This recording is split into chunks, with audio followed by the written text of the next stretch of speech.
1-0 after a Baron gone wrong. It was convincing after the Baron. Yeah. It wasn't convincing before that. I've got to say the laning phase of DIABOLUS impressed me. The bot lane was super safe. They played away from that win conditions of Misfits in the bot lane.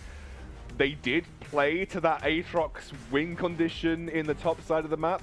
But as me and Orcs were discussing, and Orcs mentioned just before the break, Aatrox just feels like budget Darius in terms of what he provides in that specific scenario. And I don't really feel like the way that Aatrox scales up to the late game, he's ever, like, they'll get to a certain point in the game where he just won't be able to kill Mundo 1v1 regardless of what he has. And I think that's the difference, is that if you had a Darius in the situation, I mean, you could have done those same dives, but then there is still the threat you can kill the Mundo essentially at any point of the game. Once you stack up the bleeds and he gets to a low enough HP, you can just ult him. Yeah. Absolutely. We're going to be jumping straight into picks and bans here. I assume that we see the Aatrox potentially fall off the table for DIABOLUS. Maybe Misfits decide they want to try it out. Zoe, Mundo going to be banned away here. With the Mundo being banned by DIABOLUS on the red side, that probably... sorry, Misfits. Yeah, Misfits. Yeah, because they switched sides. Hey, Flaxish likes Mundo, or at least has been playing Mundo recently, so they don't want to play up against that. Maybe Shikari less competent at playing the Mundo counters. Or at least he might want to go tank duty, basically, is maybe where they're going with that. But we're having some funky graphical displays. Actually, what you can see is they've picked desktop for fourth over there, followed up with a sort of the support runes of documents, downloads, and music. Okay, that's it's actually been reset now. Sorry guys, I lied to you. No worries. Right, we have seen the bans from both teams. This Kindred getting taken away both times here, and then as well, Misfits clearly putting such a huge priority in this Mundo. First picked it last time and then banned it here. And do you pick Xayah now? Like, do you just have to say, I don't want Xayah Rakan combo going over to DIABOLUS here, and we know Chrisberg can play a decent Xayah? I think it's a difficult one. I think there are options. I would be inclined to just pick something that can do well against it. The problem is you don't know where it's going to go because they could end up putting what it does in the well funnel. against Xayah Rakan? You could take Blue Orm Lucian. That would do okay. I mean, they picked the Lucian, so potential. I don't think you need to take the Braum yet. Braum's not banned though, to be fair. So I think you can pick up the Braum later. Potentially take a jungler here. But you'd only pick it on your next rotation, right? You wouldn't even let it go down to second. Yeah, so I mean, that's the difficulty, is that because you want it, if you leave it here, you're forced into picking it third. Yeah. And it means that DIABOLUS could essentially pick a mid laner or a top laner, and you have to choose essentially. You could pick it here and you have the freedom of your final pick, which is what I personally think was the better way to do it. Because you know you're picking Braum, right? Right. Like, if you know you're picking it, unless it's they know you're picking exactly. Unless it's a jungler or a pick that you really want, and you think that DIABOLUS is going to take away from you, there's no point not to pick Braum. There's a couple, like, you know, we've talked about how the Graves is likely to be highly contested. In fact, it actually is just going to be the Soul immediately picked up. It's such a big aspect, apparently, of DIABOLUS' kit. So I think if they'd left the Braum there, that would have been so dangerous, because then you're put in a situation where you choose a counter pick mid, or you choose this Braum. They do pick up the Aurelion Sol, which was banned away last game, so hopefully Kenzuki has an answer to this. And last time it was actually just a blind pick Aurelion Sol as well, from the side of DIABOLUS. They were very happy to take that pick. So Aurelion Sol's fairly safe, like, as a mid laner. Yeah, just because he can just shove. Oh, there's the Nidalee, though. That was what was banned in the second phase previously. Yeah, I mean, Afflict is famous for his Nidalee play. It was something we talked about last time. If you go onto his Twitter profile, on his banner, he has a Nidalee picture there. So that's how you can tell. That's how you draft. You can tell. But, you know, I think this is, again, it's... I'm just imagining that, do you know that Shyvana thing where she's got the Jarvan and all the pictures of Jarvan are on there? It's just going to be Afflict with Nidalee, just like stroking the Nidalee picture, Nidalee poster, Nidalee notebook, everything. But this sort of screams to me that Kenzuki is so confident. He doesn't mind what DIABOLUS ban away. He can play in the Aurelion Sol. They give Afflict his Nidalee, and now he's going to start to ban away champions he doesn't want to deal with. So you can see DIABOLUS cutting away the LeBlanc. Kenzuki is clearly fine with this. That's his confidence. But then on the other side, Misfits now able to cut out this Graves and probably another jungler here, which is going to give a great matchup for this Nidalee to snowball. The thing about Aurelion Sol is that really the only things that threaten him are gap closing assassin style mid laners, and LeBlanc being a safer version. Oh, I just thought they now have AP from this Nidalee, something that's it could be a Talon, maybe. Yeah, Talon is shown in its face a lot, at least in solo queue, across, particularly in Korea. Yeah. I mean, I don't want to call it too early. I don't want to call it too early, Orcs. But it would be exciting, and it would make sense. And they do ban out the Yasuo, so there is still potential for it. I mean, if you're going to pick your mid laner, you pick it now, right? Because you want to get that opportunity for the counter pick top. So this is probably where Talon we see. is such a ballsy pick. I don't know. I feel like you already have the Nidley. I mean, you're a 900 LP challenger mid laner. Yeah, just flex You should just play everything. Flex, right? dab on the haters. Dab on the haters. Pick Talon if you want to dab. No, Shen. No, Okay. Well, you know, it's not, the dream's not dead yet. This doesn't make sense. Shen is a really safe pick, and Shikari is confident on it. And the thing is, you have this assassin jungler, you have an aggressive AD carry, and potentially an aggressive mid laner when it comes to. Shen gives a lot of comfort to them. Nidlee's a lot safer going for evades when she has a Shen to back her up. I do feel like the problem with Shen though is it just opens up more Flaxish style champions. Like anything that Flaxish likes to play in the top lane will do well against Shen. Like a Vlad, yeah. So he's essentially going, you want to pick something and just have a free lane and roam about? I'm just going to farm it up. Definitely something that scales very well. And then seeing the Skarner come out again, this is something that you wouldn't want to pick the Talon into, really. I wouldn't want to play Talon and Skarner, but it'll be interesting to see what Kanzuki does come out with in the end. We do see a lot of Dabolus' comp, a lot of CC. But I'm quite happy to play Talon in a side lane versus a Vladimir or an Aurelion Sol. I mean, you don't often see Aurelion Sol on a side lane, but I'd be happy to play Talon into those two picks. It's going to be the Swain, though. I actually like that. Swain's pretty decent, yeah, absolutely. I think the big thing as well is that if Aurelion Sol tries to get in your face and you land your never move and pull him in, that is so threatening because your stars collapse in on you. So you can't really trade after that happens, and then he can just bully you and get in your face. So interesting matchup here. Shen Swain is a nice combo as well, absolutely.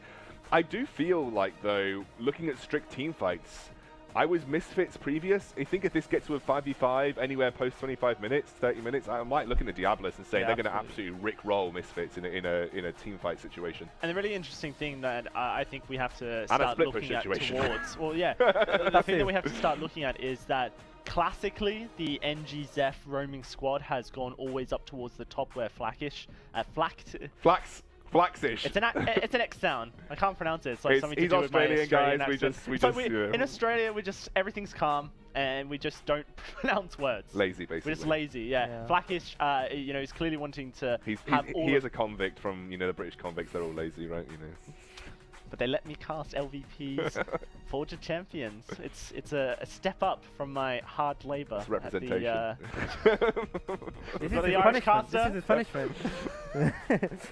Yeah, I have to put up with the. No, we're not going to go with it. Okay, so I mean, what do Diabolus do? Do they continue putting the pressure up in the top side for Flaxish, or do they start going down towards the bot lane where Xayah and Rakana? Well, Flaxish really likes things. Sorry, I'm joking. No, I think this is interesting actually because there is now more resources to be spread across the map. The thing about Xayah Rakan is just a safe lane. Like Xayah Rakan is just a decent safe lane. Xayah has got great wave clear by herself, and Xayah Rakan combo together should be able to just easily deal with any pressure that Chris Begg and Prosfed tried to put out. And we've seen previously that, as you said, Cookie and Anthrax, I think it might be Dallasy, Cookie and Anthrax are just safe laners. They can just sit by themselves. Yep. Vladimir doesn't need the help versus a Shen. That's the difference, though. Like post level 5, Vladimir's not going to need the help versus Shen. He should be able to single-handedly bully Shell out of lane by himself. So you actually now have options for Diabolus. Yeah, once he gets to like level 8 as well, the lane is so free. Shen doesn't really want to be up against him. He's just going to survive it. I think that in reverse to last game, sort of Diabolus had a composition. They wanted to snowball early. The Aatrox we saw wasn't as effective in the late game, so it was a composition who sort of spiked on those mid-game tiers. On this game, I feel like Misfits have that. Misfits want to get that early lead. They want to snowball that mid lead. They want to use the channel, and they want to win the game when Swain still feels unkillable and bulky. Yeah. I think Diabolus honestly are fine going to late. They have huge late game threats in the Vladimir, and honestly the Xayah and the Aurelion Sol as well. So it's a bit of a role reversal. It's not that Diabolus don't have pressure anywhere, because they have good gank pressure from the Skarner, and they have roam potential from Aurelion Sol. But I think I definitely favour the tools Misfits have in the early game, and Diabolus have the late game in my opinion. I agree. I think if you're Misfits Academy, Nidalee is going to be wanting to mainly work to... I mean, actually, Nidalee can work in any of these lanes. If you want to work top lane, you've got to do it early. You've got to try and capitalize on Shen being able to taunt Vladimir early, taking advantage of Vladimir's fairly weak early levels. Yeah. You can go mid. You have gank pressure pretty much throughout the entire thing. With the Never move, you need to make sure that the Swain hits that onto the Soul, though, because Soul's not going to be... Yeah, just type in old chat, report my mid. Yeah, because Soul is fairly immobile without... You know, he's got his... I think it's his E or his W. I can't remember which is the thing, but it's not exactly a The gap E is the one closer. where he flies out. E. He's not really got any gap closers otherwise. He's only got that stun. And you do have a kill lane bot. So, you know, this is, I feel, like a game for a Flick to start to snowball. The Skarner was a good pick, in my opinion, simply because you're not going to... Nidalee is very good at punishing squishy other squishy junglers. If that was a Taliyah, I'd be like, Nidalee eats Taliyah alive in a lot of scenarios. But against the Skarner, you'll find it a bit more difficult, I think, for Nidalee to capitalize 1v1. So this is going to be a lane where Afflict has got several lanes where he can gank early top lane and bot lane and mid throughout the remainder of that early to mid game. He needs to start to snowball off that. I think as well as that, because the Skarner's on the other team, often when there is a Skarner, you have to invest heavily into QSSs across the board. When you're a team who wants to play for those early spikes, that does limit you significantly. It does, yeah.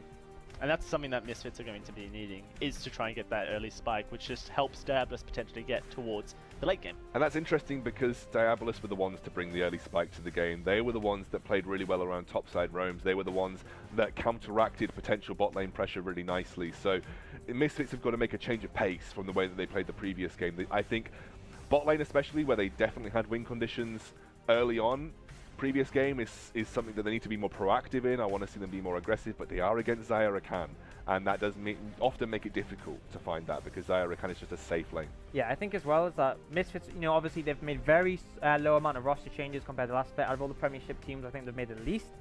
And obviously they were a team who had strong macro last time. I think if they do get this early game going, if they do get the lead, they are the sort of team who will close it out.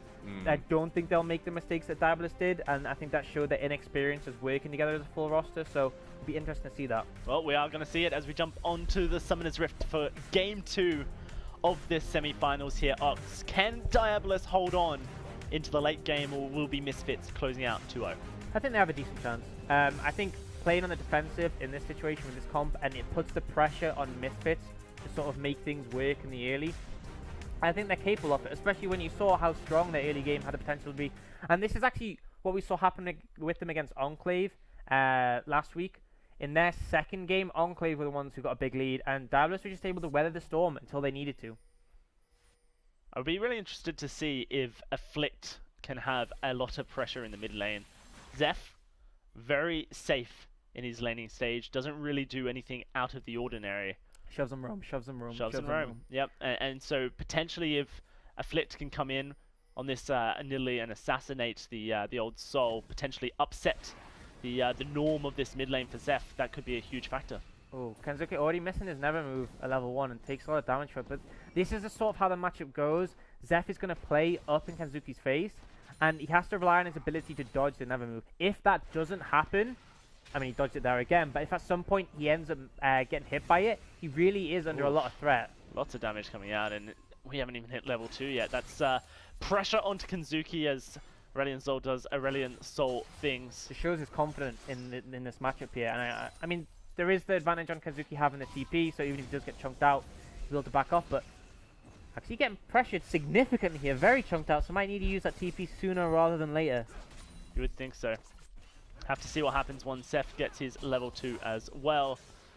Missed taunt there from Shikari, but we do have Afflict on the top side on this Nidalee. The Skarner, in fact, invading into the blue side jungle, noticing that the buff is ready to go there. Yeah, and I mean, this is the problem with Vlad, at least in the very early levels, your Q cooldown's so long, you really can't do anything at all. Is he actually just going to steal this away? Yeah, Afflict's not even checking. Yeah, so 3 blue, and, you know, this is great against the Nidalee, who is someone who has fairly decent mana cost, at least to provide sustain, and will obviously do spears at the enemy, and he will eventually realize the blue's taken, but NG's going to be free to pick up his own. I do think he just walked over a ward there, though, or it might have just vanished.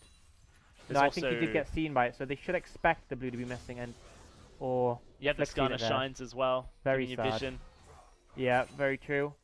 But good start already from NG coming out here, and especially when against a Nidalee, someone who is notorious for counter jungling and power farm jungling.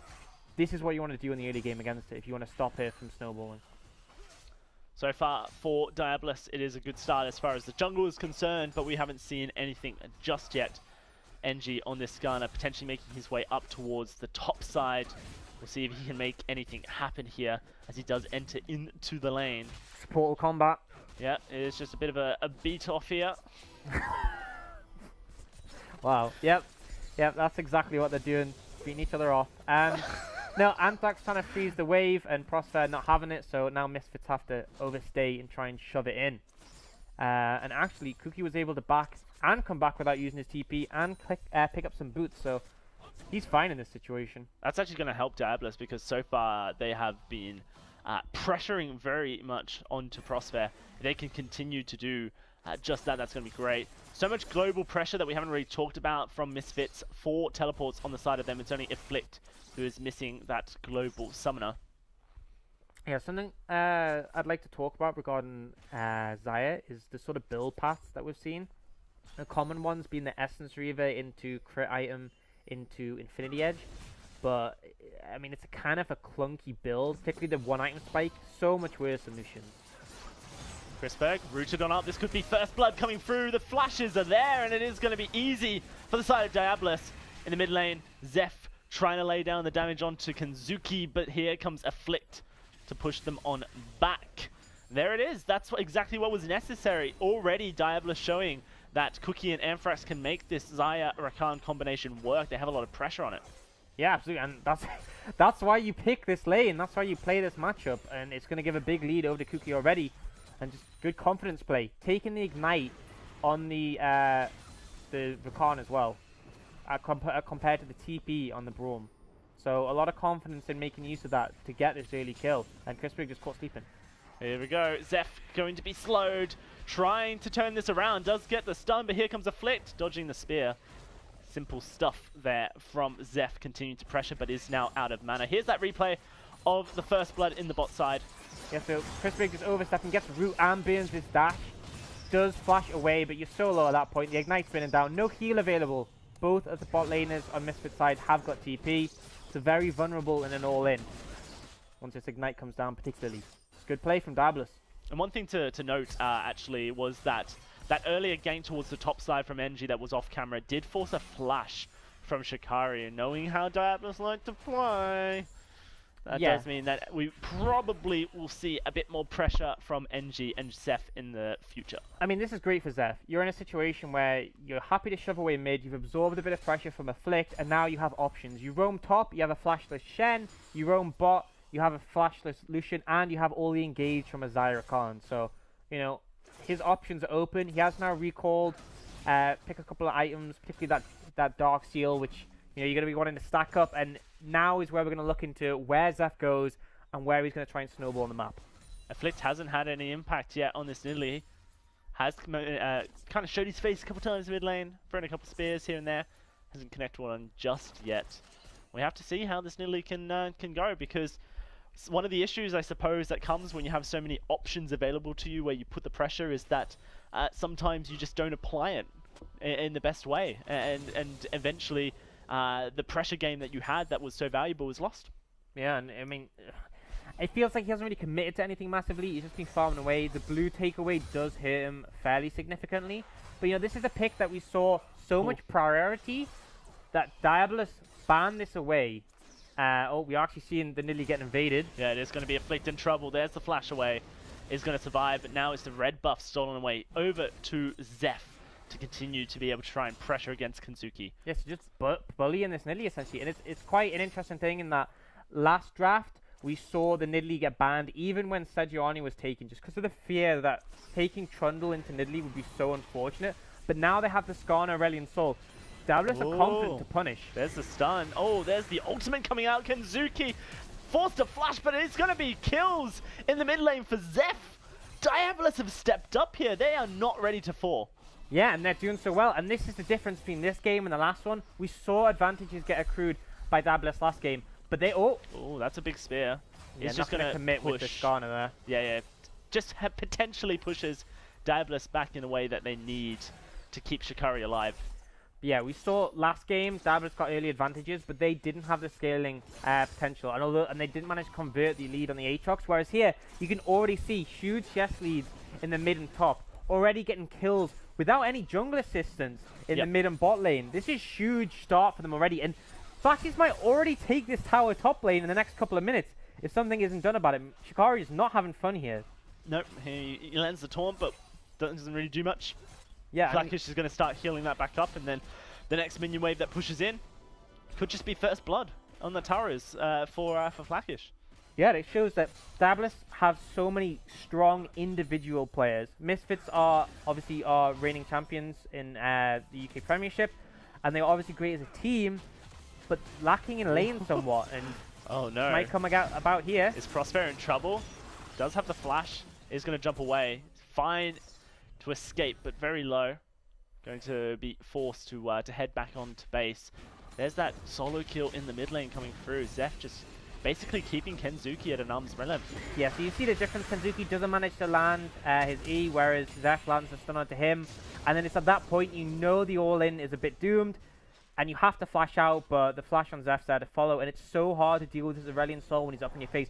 Already picked up the Merc Treads, he's going to chase you down. And he has to sustain damage to cut down this Swain already.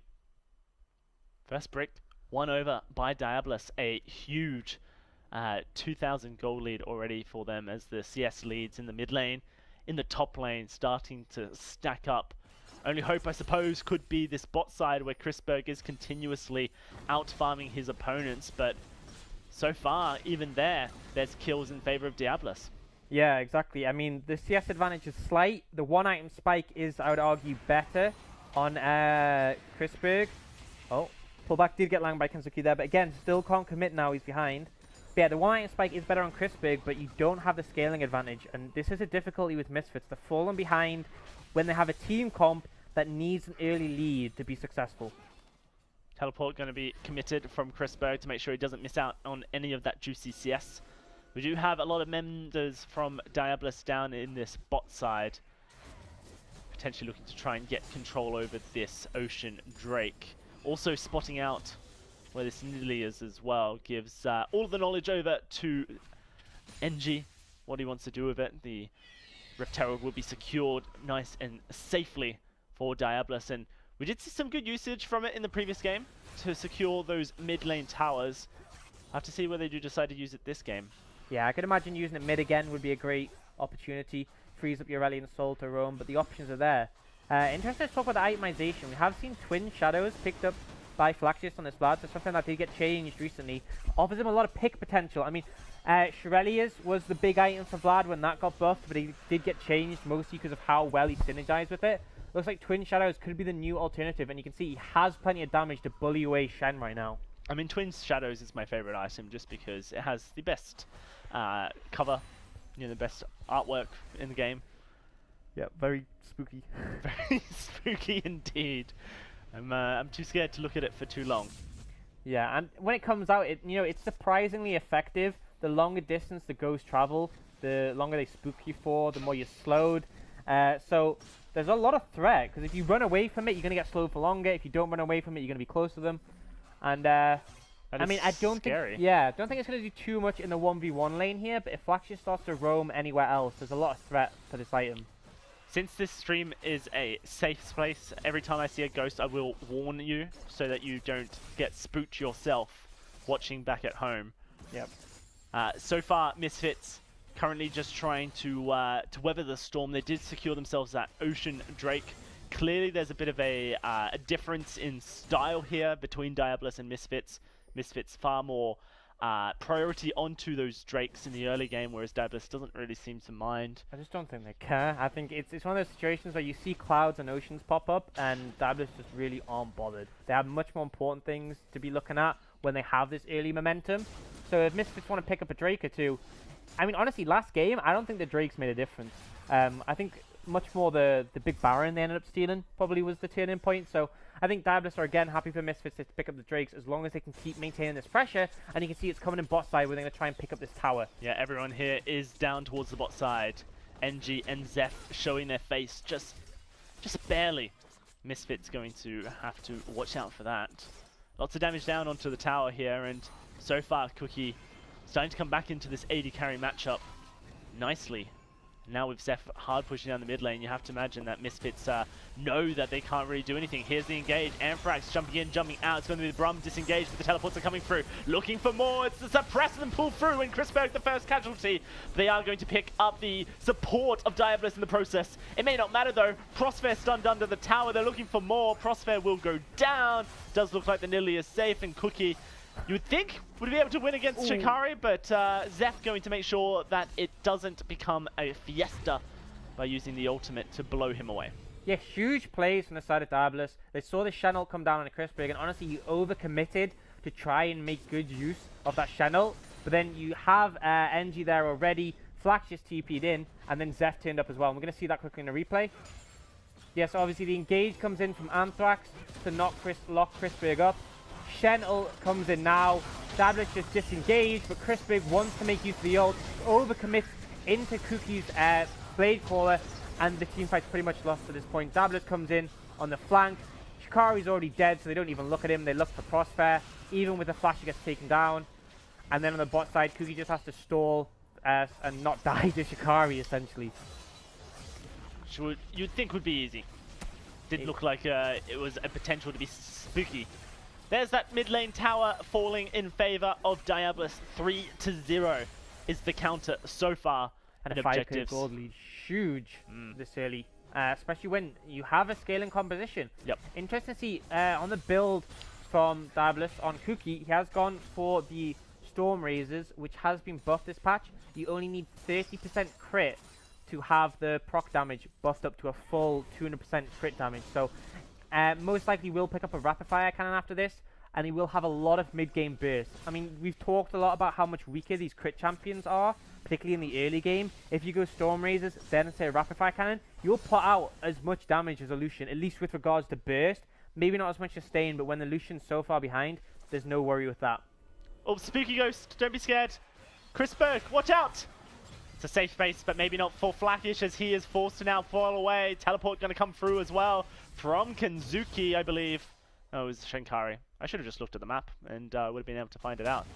Yeah, so a bit of a misplay actually from Flax. He overestimates his strength, doesn't land the E as Crispig's in the brush, doesn't have the vision, and then just doesn't have the window to take him down. Obviously this Vlad's going to be much stronger further on, but a bit of an overstep there. Not going to be punished too hard for that, and does end up getting the TP from Shikari in return as well.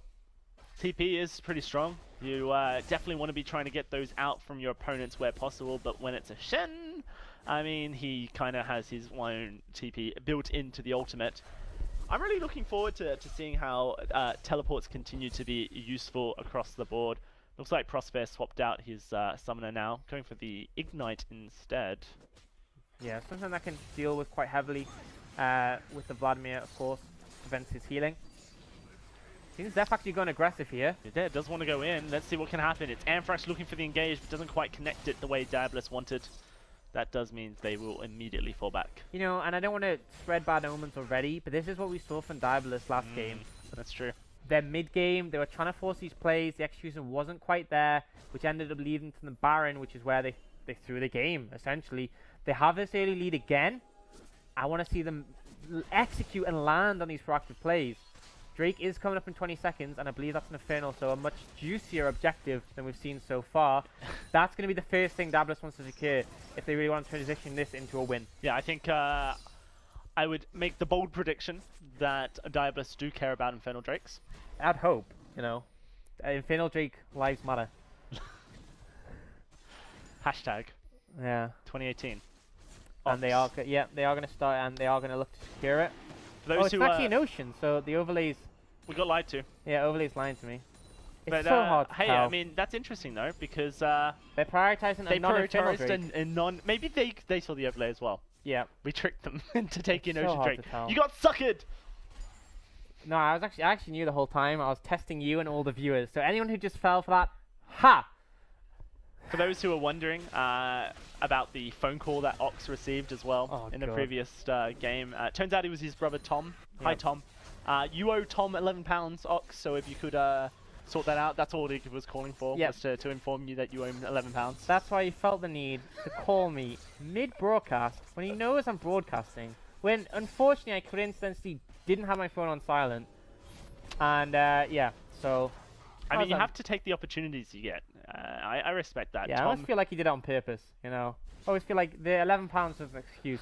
You know, he just wanted to mess with me. What's your PayPal? Maybe we can crowdfund this for you. Oh, God. Crowdfund the £11. Hashtag pay Tom back. Alright, so really important note that you made really was that Diabolus kind of found themselves in this advantage position and then failed to really do anything with it. And as soon as Misfits got their way back, it was an instantaneous change of pace. Yeah. They stomped from when they got the Baron and just turned the game and they won.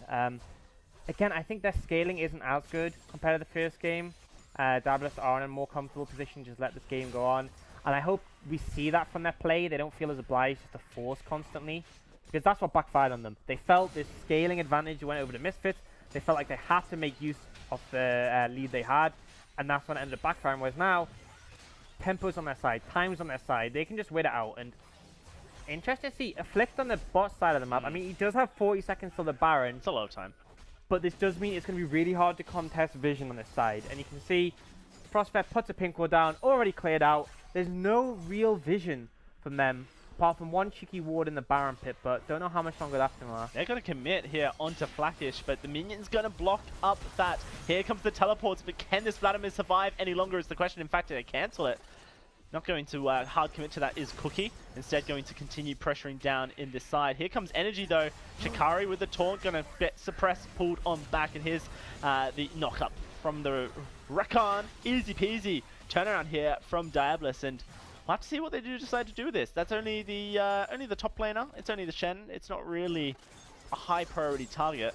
Yeah, and he does have his ult and nearly his TP available, so if they did start the Baron, he'd be able to get there very soon.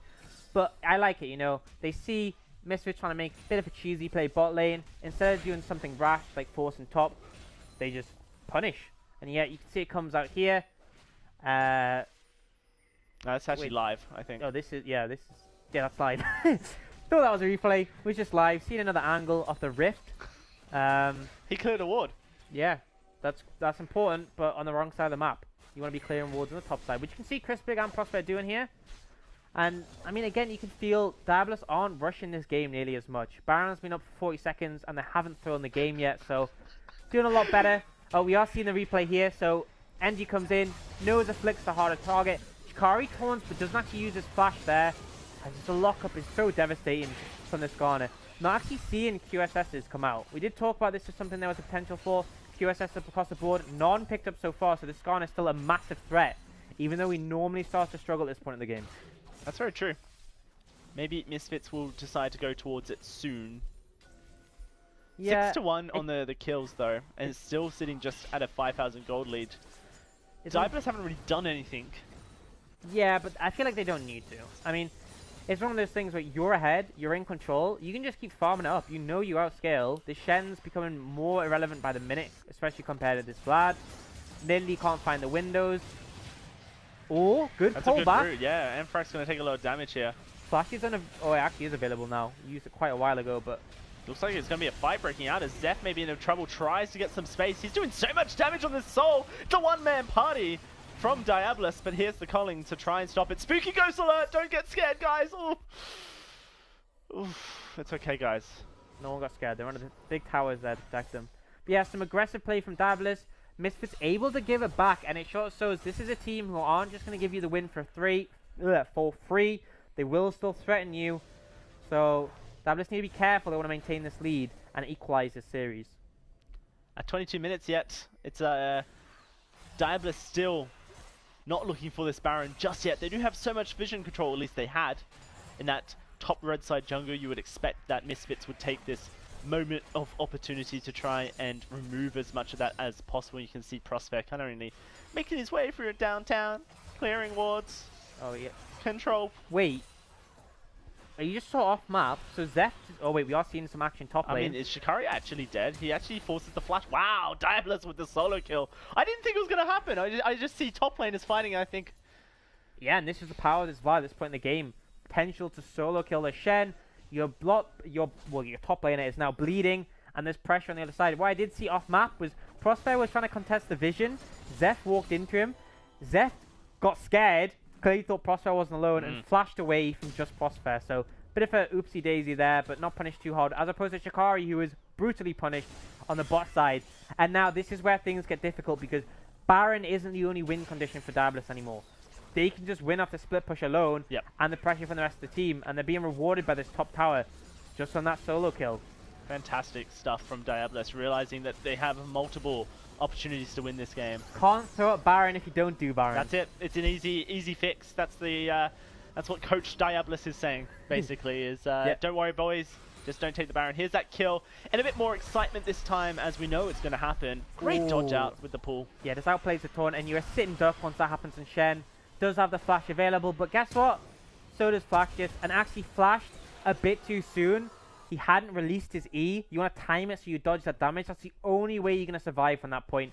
So slight mechanical misplay from Shikari, but the main thing is just his matchup is so punishing at this point of the game.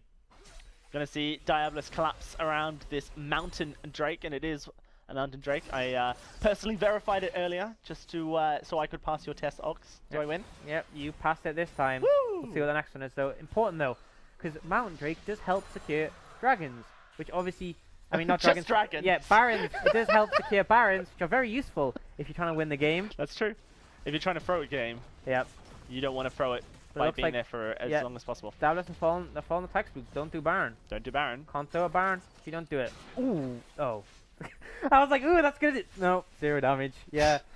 Nidalee not doing too well here. 0-0-0. Slightly ahead in CS off NG, but obviously global goal differences are going to equalize that and probably add more to the Skarner. And you can see from that spear there, I think that's the squishiest member on all of Diabolus. And that was a pretty far range spear, and he brushed it off. Yeah, he's So- got a bit of a supportish Nidalee build here, hasn't he? Oh. Athenes. We'll have to see how this does play out. Misfits? Well, they haven't been spotted here at the Baron. This It doesn't look like they are too keen to check it just yet. There are pings coming out from the Diabolus squad, but it's a very slow Baron. At that. Now they're collapsing. It's going to be a 3-man gang squad. They might have just They're going leashed to it for spot it them. on in. Everyone's going to try and jump on out, but it's not going to be Prosper escaping. Thanks for the job is what Diabolus... Oh, no. They're sticking strong to the don't throw at Baron, don't do Baron strategy here. Oh, never mind, we're going over the wall. NG wants it! That's going to be a big stun coming through, and nothing you can do. Unstoppable Zeph is unstoppable. And maybe now with 2 kills you go for the Baron, but no. Coach said don't throw at Baron, and we're not going to do it. Yeah, I understand in the first instance, they were like, right, Nidalee's still alive, let's back off, try and find... Oh, we'll try and pick it! Nope, we got Kanzuki instead. You know, Nidalee's still alive, we really don't want to get Smite stolen. NG doesn't want to go through that again, and honestly, they don't need to. There's no need, and I can respect the discipline from the team. Absolutely. Going to see Flacius continue to put the pressure on the top side, whilst the rest of Diabolus pushing down this mid lane. Already one tower, there's a great Glacial Fisher. Cookie on the back line though, overly safe. Zeph under tower, going to reset that aggro with the Zhonya's, but gets caught up, and that's a shutdown coming down onto Diabolus' mid laner. Everyone else from Diabolus gets away as well. And they With the pick up tower. the turret off the backside. I think they have potential to pressure this Baron here. But no, they've learned, don't pressure the Baron, don't do the Baron. Baron is to be ignored. Oh, the teleports, wow. Oh, This they could be go a for the big TV crush. Baron play. Let's see how it goes. Are they going to just try and stop them at Baron, or No, are they they're going just to gonna take do- it themselves? Oh, that's it. They're on the They way thought pings they are were doing there. it. No, the on the way pings there. They just want to rush the Baron before they're back. They know they've 2 recalled. but- teleports in the mid Yeah, lane. they've It's going seen to it be... coming. They're TPing. They're contesting it. Yeah, absolutely. It's going Yeah, to be they know they're there. potential reversal of the Baron throw. Let's see what happens as Diabolus do decide to collapse The in. mid laner's not there. I think they can commit to a fight. Flacish Oh, going Q into the doesn't fight. connect. Misfits decide to disengage the Baron, trying to catch up this Vladimir. Flashes expended, but it's going to be Flacish safe for now. Oh, you hate to see it. They forced. I mean, I respect it. They knew that the game was looking pretty doomed at this point. They got outscaled. They went for the aggressive play. But, I mean, backfired is an understatement. They've lost all those TPs. They didn't lose any lives, but they've lost all pressure on the Baron pit. And, I mean, it just seems like this is going to be Diabolus' area from now on. And so hard to contest. I don't think it's much of a loss for Misfits. If you're already behind, it makes a lot of sense. Does seem like, though, Diabolus have decided it is time to try out this Baron thing. Afflict, throwing the spear over, is going to get blocked up. Anthrax charming him down. The Baron is secured here by Diabolus, and Anthrax gets out alive as well. Good control over the Nidalee. The Baron now secured for Diabolus with a huge 12,000 gold lead. You would think it's just standard procedure, push into base, win game. Yeah, absolutely. I mean, it shows from this draft. Oh, we are seeing the attempted play there. So they do try and force it. This was actually earlier on when they went for the aggressive Baron, and Prosper, the only one who wasn't able to make over the wall. Obviously, the other two can dash instantly. You need to dash to someone. But still, lots of discipline from Diabolus coming out, and they are eventually rewarding this. This is textbook Prosper. Obviously, shot The caller death wish. for Misfits, and this is the sort of stuff when he feels the game is doomed. He goes for the risky Baron rushes, he goes for the cheesy death rushes, and the reason being is, it's looking dire for Misfits. There isn't really an out where they win a team fight. The only out is you try and sneak a Baron. You try and cheese someone who's sitting at the side, and they've missed both those opportunities. If DIABOLUS play the safe, this game's theirs. The game is over, and we'll be going to game 3. But they still do have to destroy the Nexus, so we'll see what they do in these next couple of minutes. Definitely looking as if it's favorable for them, though. It's going to be a 3-1-3. A 1-3-1, in fact, because you can't have 7 champions Not playing on football. one team. But potentially a 1-1 will be coming up. The game could be all tied up. We'll have to see if DIABOLUS can continue to close this one out, as it is Shikari trying to run for his life. NG not quite able to find the engage necessary for the pick, but it does not matter, as first inhibitor's down, second shortly to follow. And the minion wave pushing in the top side means DIABOLUS can rotate on over and clear out the third of the objectives as well. Yeah, playing it really clean, not overcommitting. They understand the fact that they threw a massive lead in game 1, and they have learned from that. They're playing very disciplined and respectful to props. Their shot calling has been a lot cleaner, and looks like they're just going to go for the slow close out here. They don't even commit too much, and it looks like they're just wary of any engages coming out from Misfits. This inhibitor losing its life. Spears landing onto Flackish, but it doesn't really trigger anything just yet from the side of Misfits. We have 3 waves crashing into the base very shortly, ready to be baroned up. DIABOLUS looking to pressure these Nexus turrets. Trying to push this to 1-1, Misfits will have to make the bold and desperate defense if they want to maintain this game. There's almost nothing they can do. Yeah, I think you have to force a fight here. I mean, if you just let the minions push in, you're going to lose. You don't have that good wave clear. You have to go for some crazy force that, I mean, it's 95% going to go to DIABOLUS way, but you can try. Double taunt, cleanse comes through. Anthrax may lose his life. It's going to be everyone going in. Chris Berg loses his. It's a double kill for the Vladimir. Make that a triple as Flackish finds the kills necessary for DIABOLUS to do it. And in a very clean fashion, DIABOLUS strike back, turning this series to a 1-1. We're going to game 3, gentlemen. The first of the scoring stage. Yep, sorry to disappoint any EU fans who are watching. Unfortunately, we won't be stopping the series on a draw. We do have to have a winner in the end. I know how much we do love draws here in Europe, and Old meme, mate, but it checks out, I suppose. Yeah. I think, look, clear cut for me, that was won at draft by DIABOLUS. I think they had far more win conditions to execute on. The Shen lane loses to Vladimir post level 5, post level 8, like we talked about, and we saw that over the course of the game, those solo kills that Flackish was finding there. Somehow Aurelion Sol picks up some solo kills on Swain in the mid lane. I guess the range disadvantage early on is punishing for him, but that probably shouldn't have happened. I think it's just a talent thing. I think clearly Zeph is extraordinary with this champion. That's why it's been banned away. Yeah, I think you're absolutely right. It looks like that was a ban that was warranted, and maybe we'll come back. And the double kill bot lane, I mean, it just shouldn't looked like be happening. It just, we did talk about the lane pressure from DIABOLUS was just better in the early game. They certainly went double down on that in this particular instance, and I think this is just mispositioning from Chris Berg, completely disrespecting the route. And again, the flash was unnecessary simply because he was such low HP anyway. I mean, that's worst case scenario. You use your dash and you still get rooted. Yeah. Like, it can't go worse than that. You know, if you dash sooner or what, you know, there's so many ways that could have gone better. Basically, big misplay. It was risky from Misfits, I think, with the composition they ran as well. Like, a lot of it revolved around Afflict. And look, he is a good Nidalee. There is a reason it gets banned against him. Didn't really have an impact this game, and it was a risky jungler to run in this particular scenario because you didn't really have many lanes to snowball off, realistically. Yeah, there were very few lanes that you could actually snowball off. You can't snowball off the Skarner. But yeah, I mean, this was just constant pressure in the laning phase. This was an attempt at turning things back again, but a lot of times just disrespecting that damage and that root potential from the Xayah. 2 times I've seen Chris Berg get caught out by it in 2 separate replays. And I think this is testament to what you said about the Nidalee. At the start, throws 1 spear on a cookie, does a decent chunk of damage, 2nd spear doesn't connect, and that's the only impact the Nidalee had that entire team fight.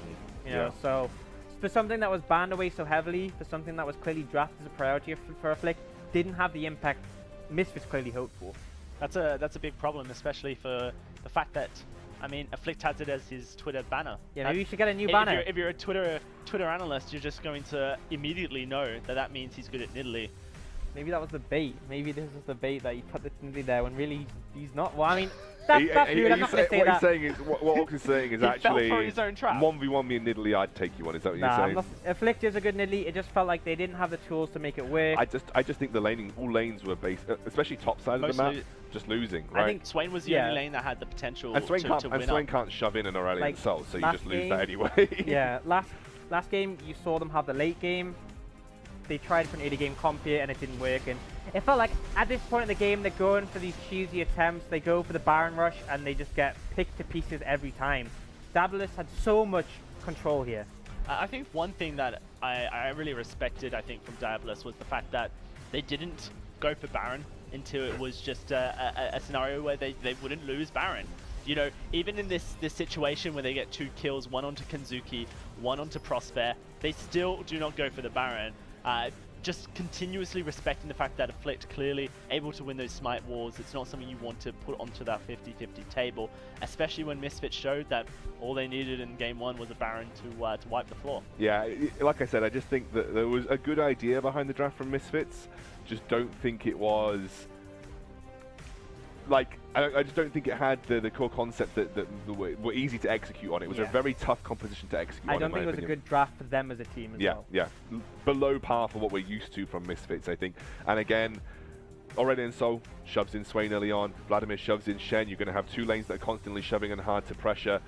That bot lane, massive misplay, meant that bot lane was going to win as well. So you had 3 losing lanes, and DIABOLUS just absolutely crushed it. Almost nothing Nidalee can do when your lanes are losing. We'll have to see what Misfits decides to do to bounce back in game 3, the first of the scoring stage of this Forge of Champions. You're not going to want to miss it right after the break.